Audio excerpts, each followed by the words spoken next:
recognize this. Keep that. Now in my younger days I used to sport a rag, backpack full of cans plus a 4-4 mag, G'd up from the feet up. What's going on, guys? Welcome back to another beer review, another Monkish beer. It's 90 degrees again today. Today's Saturday of Labor Day weekend. We reviewed a bunch of beers last night, which is fun. I still have to edit all that stuff and upload it, but whenever I drink Monkish beers, I like to upload those ASAP because I feel like a lot of people enjoy Monkish reviews. So I just got done. I actually didn't just get done, but all day I've been prepping a bunch of food. It's my mom's birthday on Monday. She doesn't watch these videos, but happy birthday, Mom. And I'm hosting everyone. All my family's coming over. So I've been cooking all morning, and it's just hot. And I was like, you know what? I'm going to take a break, and we're going to drink a beer, a big beer. This is Backpack full of cans. This can is probably, this might be the coolest beer can ever. If you guys remember, or it might still be around, I'm not sure, Krylon spray paint. This was the exact label of that. This was a song from Chronic 2001 from Dr. Dre. I just realized I can't say the name of it. LA something song is what it's called. And in the beginning it says, what was it? In my younger days I used to sport a rag, backpack full of cans, 4-4 mag, G'd up from the feet up, blued up from the shoes up, or something like that. It'll be in the intro to this video. But 10% triple IPA. It was canned on August 1st, and it says fat cap because those caps on the spray paint were. Those were big cans. I remember I've told this story before, or a bunch of times I think, reviewing beers or on the podcast. But when I was in college, I worked at Home Depot, and I worked in the paint department. And I remember when the day they decided spray paint was going to be locked up. So I remember the struggle of people coming and saying they were doing like homework projects and stuff, and I'm like, I know you're not doing that, but we can still sell this to you. I think this beer has Nelson in it, but I'm not 100% sure. Big thanks to my man Craig for hooking this one up. I love you, bro. You know that. So yeah, let's get in this one. I just washed this out, so there's water in this glass, so there's going to be bubbles everywhere, but it pours an awesome, like, it's fucking pineapple juice with Monkish again. A solid finger, a fluffy bright white head, which is awesome for a 10% beer. Typically these heads don't stick around very long, but it looks like it's hanging out a little bit. So it looks amazing in that proper glassware. We always talk about when we do triple IPAs from Monkish, JFK to LAX is my favorite. Enter the Fog Dog I think is my second favorite. The last triple IPA we reviewed was Molotovish, but that beer is 12%. This beer is only 10%. So we'll see. I can smell it just sitting here. So let's go ahead and shove our nose in it. Wow. Ooh, that smells ridiculously good. I don't know if it's because this is the first beer. By the way, we're starting off the day with a 10% beer. Is that a bad idea? The aroma of this is like candied. It's like candied. I don't know if there's Nelson in this, but it smells like candied grapes, sort of. But it's also like candied tangerine and candied orange. It's very like candy-like, if that makes sense. It's candied everything. Whatever like vinous kind of grape notes you get, and the orange tangerine. There's even tropical fruitiness in there too. Like, again, it's like this pineapple guava thing, but just think like hard candy. Holy fuck, that smells good. I just want to smell this. This is the thing about craft beer. People sit there and talk shit. They're like, why the fuck do you sit there and smell that? If you smelled what this smelled like, you would just want to smell it. It smells so good. The head's almost gone now, by the way. It's juice. It's 10% and it's juice. It doesn't smell like booze. My mouth is salivating, so let's go ahead and drink it. Craig, cheers, bro. Thank you, sir.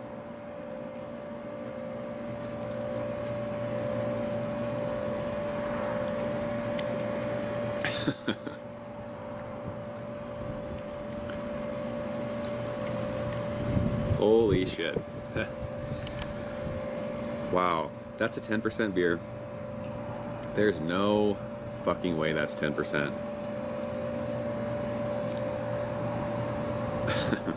I don't know what this tastes like fresh, but this was canned on the 1st. Today's September 2nd, so at a month old, this beer is straight gasoline. This is so good.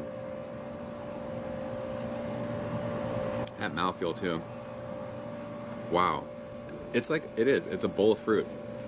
It's juicy, dripping, oranges, tangerines, pineapple, papaya, mango.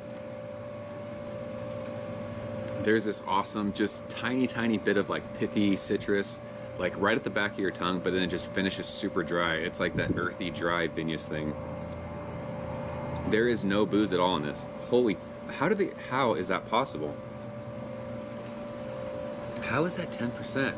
Fuck. This beer is dumb. And I know there's a person who hates when I say that, but I'm sorry, I don't know what else to say.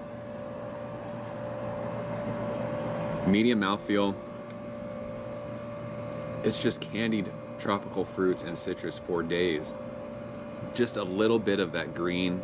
There's this green kind of hop matter thing that's just right at the back of your tongue, but it just finishes dry with all that like awesome earthy vinous, like there's even like peachiness in there.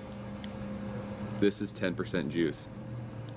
Like usually with 10% beers, when you get in the double digits, you kind of can like, the beer's a little boozy, it's a little warm going down. None of that is in this beer. This beer is perfect. I can't remember as far back to JFK to LAX, but I mean, as it sits right now, this is probably, I mean, I don't want to say easiest, but this is the best triple IPA I've ever had. This is fucking insane. Like, we just had some Veil beers, and those beers were really, really good. This beer is ridiculous. I can't believe how easy drinking this is. We're almost finished our entire pour. Even as it's warmed out here, it's just intensifying with those tropical fruits and that candied citrus and that awesome like grape skin.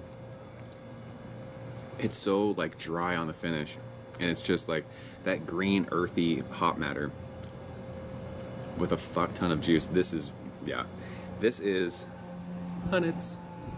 This beer is 100 out of 100. There is nothing wrong with this beer. There's nothing I would change about this beer. My only complaint about this beer is I don't have like 50 more cans in my fridge. Like, I say it every time I drink a triple IPA. I don't drink triple IPAs. I would fucking drink all of these. Sorry for cussing. This is crazy. So we can drop the mic and be done with this video. Actually, we're gonna pour some more of this. I'm gonna just, yeah, I just have some more stuff I gotta do inside as far as food stuff goes. I'm gonna be sauced after I finish this because I'm basically chugging it because it's that easy drinking. It's 100. It's ridiculous. It's backpack full of cans. If you guys have had it, leave a comment below. Let me know what you thought of it. If you have complaints about this beer, if there's something off with it or something, leave a comment. It'd kind of be interesting. I wonder if like when it was super fresh, if it was like really, really green. I don't know, but this is dumb. So yeah, I'm out of here. Craig, thank you, sir. If anyone else has extra cans, a backpack full of cans, you don't want them, go ahead and send them my way. All right, I'm done. I'll see you guys very soon. Cheers. Now in my younger days I used to sport a rag, backpack full of cans plus a 4-4 mag, G'd up from the feet up, blued up from the shore.